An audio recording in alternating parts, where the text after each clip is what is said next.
Hello everyone. டே 12 கிளாஸில் polite கம்யூனிகேஷன்னா என்ன and magic வேர்ட்ஸ்னா என்ன அப்படிங்கிறத நம்ம லேர்ன் பண்ணியிருந்தோம். அண்ட் பொலைட் ரெக்வெஸ்ட்னா எப்படி பண்ணணும், பொலைட் ரெஃப்யூசல் அண்ட் பொலைட்டாக கொஸ்டின்ஸ் எப்படி கேட்குறது, அண்ட் பொலைட் கம்யூனிகேஷன் வந்து ஒர்க் அண்ட் டெய்லி லைஃப்பில் எப்படி நம்ம யூஸ் பண்ணணும், and common mistakes, reading practice, daily vocabulary and communication tips கூட நம்ம பார்த்தோம். ஸோ இந்த வீடியோவில் நீங்கள் என்ன பார்க்க போகிறீங்க அப்படின்னா, இது ஒரு ப்ராக்டிஸ் வீடியோ. இதில் நான் 20 சென்டென்ஸ் தமிழில் கொடுக்க போகிறேன். அதை நீங்கள் அப்படியே இங்கிலீஷில் சேஞ்ச் பண்ணி பார்க்க போகிறீங்க. சிம்பிளான கொஸ்டின்ஸ் மட்டும்தான் நான் கேட்டிருக்கேன். நீங்கள் எந்தவித வெப்சைட் யூஸ் பண்ணாமல் ஆன்சர்ஸ் எல்லாமே நீங்களாகவே ட்ரை பண்ணுங்கள். ஆன்சர்ஸ் எல்லாமே அப்பப்போவே நான் வந்து கொடுத்துட்றேன். அப்படின்னா தான் உங்களுக்கு கொஞ்சம் ஈஸியாக இருக்கும் வீடியோஸ் பார்க்க.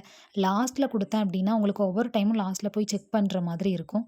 ஸோ இதுவே உங்களுக்கு கன்வீனியன்ட்டாக தான் இருக்கும். இது போக உங்களுக்கு இன்னும் கொஞ்சம் கொஸ்டின்ஸ் வேணும் அப்படின்னா கமெண்ட் பண்ணுங்கள். கண்டிப்பாக நான் இன்னும் கொஞ்சம் கொஸ்டின்ஸ் கூட கொடுக்குறேன். ட்ரை பண்ணுங்கள். டவுட் இருந்ததுன்னா கமெண்ட் பண்ணுங்கள். நான் கண்டிப்பாக உங்களுக்கு ரிப்ளை பண்ணுவேன். Thank you.